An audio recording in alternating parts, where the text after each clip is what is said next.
आज हम बात करेंगे एक ऐसे योद्धा की जिसने इतिहास सिर्फ तलवार से नहीं बल्कि अपने दिमाग की ताकत से लिखा।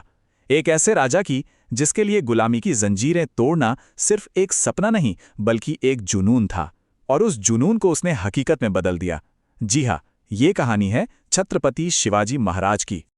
जरा सोचिए, एक 16 साल का लड़का मिठाई की टोकरी में छिपकर दुनिया के सबसे ताकतवर बादशाह को बेवकूफ बना दे, या फिर अपने हाथों में बाघ के पंजों जैसा हथियार पहनकर एक 7 फुट लंबे खूंखार जनरल को मार गिराए और मरते दम तक अपनी मां को दिया हुआ एक वचन निभाए। ये कोई किस्सा कहानी नहीं है, ये इतिहास है। एक ऐसे नायक का जिसने अपनी कमाल की सूझबूझ और हिम्मत से मुगलों और सुल्तानों की बड़ी बड़ी सेनाओं को घुटनों पर ला दिया। तो चलिए इस इनक्रेडिबल कहानी को शुरू से समझते हैं। कहते हैं, हर बड़ी कहानी की शुरुआत एक सपने से होती है। शिवाजी महाराज की कहानी की शुरुआत हुई एक मां के वचन से।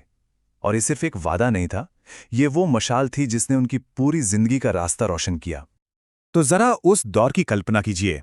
दक्कन पर 3 बड़ी बड़ी इस्लामी सल्तनतें राज कर रही थीं। शिवाजी के पिता शाहजी भोंसले खुद बीजापुर सल्तनत में एक बहुत बड़े सरदार थे, लेकिन उनकी मां जीजाबाई ने अपने बेटे के दिलो दिमाग में बचपन से ही एक अलग ही आग जलाई थी, और वो आग थी गुलामी की जंजीरों को तोड़कर स्वराज की स्थापना करने की, मतलब अपना राज। शिवनेरी किले में जन्मे शिवाजी को विरासत में जागीर तो मिली थी, पर उनकी असली दौलत थी उनकी मां से मिली सीख। जीजाबाई उन्हें रामायण और महाभारत की कहानियां सुनाती थी, जिनसे उन्होंने सीखा कि अन्याय के खिलाफ लड़ना कैसे है और धर्म की रक्षा कैसे करनी है। उनके गुरु दादोजी कोंडदेव ने उन्हें बेशक हथियार चलाना सिखाया, लेकिन स्वराज का असली मकसद तो उनकी मां ने ही उनके दिल में बसाया था। तो बस मां के सपनों को अपनी आंखों में सजाकर अब वो किशोर एक विद्रोही बनने वाला था। ये उस सफर की शुरुआत थी जहां शिवाजी एक फर्माबरदार बेटे की परछाई से निकलकर इतिहास का रुख मोड़ने वाले थे। उम्र सिर्फ 16 साल, और इस उम्र में शिवाजी ने वो कर दिखाया जिसकी किसी ने कल्पना तक नहीं की थी। साल था 1646, जब उन्होंने अपना पहला किला तोरणा का किला जीत लिया। ये स्वराज की नींव का पहला पत्थर था। ये बात आज भी सोचने पर मजबूर कर देती है। जिस उम्र में आज लड़के लड़कियां स्कूल में होते हैं, उस उम्र में शिवाजी ने अपना पहला किला जीत लिया था, और यह कोई मामूली जीत नहीं थी। उन्होंने ये किला सीधे बीजापुर सल्तनत की नाक के नीचे से जीता था। और जानते हैं, वहां जो खजाना मिला उससे उन्होंने अपनी पहली राजधानी राजगढ़ का किला बनवाया। यहीं से एक साम्राज्य की शुरुआत हो रही थी। शिवाजी की ये बढ़ती हुई ताकत जाहिर है बीजापुर सल्तनत की आंखों में चुभने लगी, तो उन्होंने अपने सबसे बेरहम और भीमकाय जनरल अफजल खां को भेजा। हुक्म था, शिवाजी को जिंदा या मुर्दा पकड़ कर लाओ। अब कहानी का सबसे बड़ा और सबसे खतरनाक टकराव होने वाला था। देखिए, अफजल खान सिर्फ एक जनरल नहीं था, वो आतंक का दूसरा नाम था। उसने शिवाजी को उकसाने के लिए उनकी कुलदेवी तुलजा भवानी और पंढरपुर के विठोबा मंदिर जैसे पवित्र स्थानों को तोड़ना शुरू कर दिया। ये हमला सिर्फ शिवाजी के राज पर नहीं था, ये हमला था उनकी आस्था पर, उनकी मां के सम्मान पर, और अब ये लड़ाई सियासी नहीं, निजी हो चुकी थी। शिवाजी को ये अच्छी तरह मालूम था कि अफजल खान धोखा देगा। वो जानते थे कि सीधी लड़ाई में शायद वो खान से कमजोर पड़े, पर दिमाग के खेल में वो उससे कहीं आगे थे। इसीलिए उन्होंने मुलाकात के लिए एक ऐसा हथियार चुना जो दिखे भी नहीं और काम भी कर जाए। बाघ नख, मतलब लोहे के बने बाघ के पंजे। ये एक ऐसा हथियार था जिसे हाथ में पहनकर मुट्ठी बंद कर लो। तो अब सुनिए प्रतापगढ़ की उस ऐतिहासिक मुलाकात की कहानी, जो शिवाजी की ब्रिलियंट स्ट्रैटेजी का सबसे बड़ा सबूत है। हर कदम एक सोची समझी चाल थी। पहला कदम, अफजल खान को उसकी बड़ी सेना से अलग करके किले के नीचे मिलने के लिए बुलाना। दूसरा कदम, कपड़ों के नीचे लोहे का कवच पहनना ताकि खुद की हिफाजत हो। और तीसरा, बाघ नख जैसा छुपा हुआ हथियार। तो जैसे ही खान ने गले मिलने के बहाने शिवाजी की पीठ में खंजर घोंपने की कोशिश की, कवच ने उन्हें बचा लिया, और इससे पहले कि खान को संभलने का मौका मिलता, शिवाजी ने अपने हाथ में छिपे बाघ नख से उसका पेट चीर दिया। बस एक पल, और वो 7 फुट का दैत्य जमीन पर था। इसके फौरन बाद तोप से एक इशारा हुआ और जंगलों में छिपी मराठा सेना ने अफजल खान की बेखबर सेना पर हमला बोल दिया। यह सिर्फ ताकत की जीत नहीं थी, ये थी दिमाग की, स्ट्रैटेजी की जबरदस्त जीत। बीजापुर को तो सबक सिखा दिया, लेकिन अब शिवाजी का सामना होने वाला था हिंदुस्तान के सबसे ताकतवर शहंशाह, मुगल बादशाह औरंगजेब से। ये शतरंज की एक ऐसी बिसात थी जहां एक तरफ थी सल्तनत की पूरी ताकत और दूसरी तरफ एक मराठा योद्धा का दिमाग। देखिए, एक तरफ था औरंगजेब, जिसके पास एक बहुत बड़ा साम्राज्य था, लाखों की फौज थी, और दूसरी तरफ थे शिवाजी, जिनके पास थे कुछ गिने चुने किले और मुट्ठी भर सैनिक।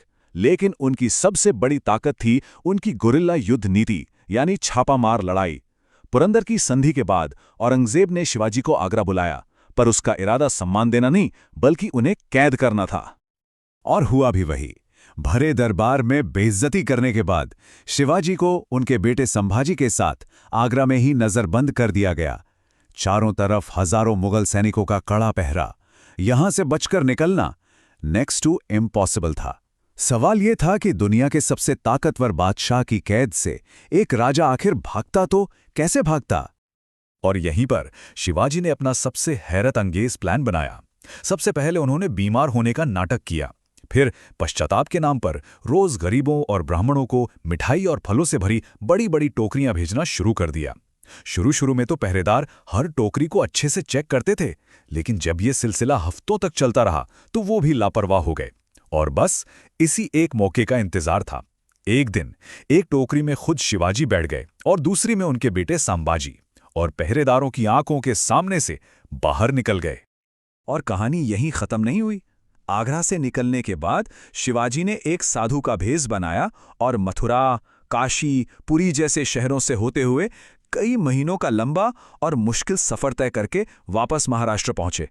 औरंगजेब की लाखों की फौज उन्हें ढूंढती ही रह गई। ये मुगल सल्तनत के मुंह पे एक ऐसा तमाचा था जिसकी गूंज सदियों तक सुनाई देती है।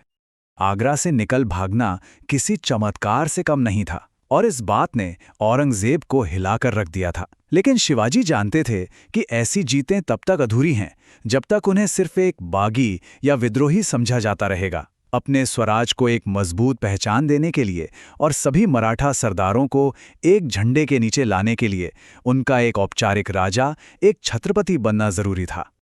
लेकिन यहां एक और बड़ी सामाजिक चुनौती सामने खड़ी हो गई।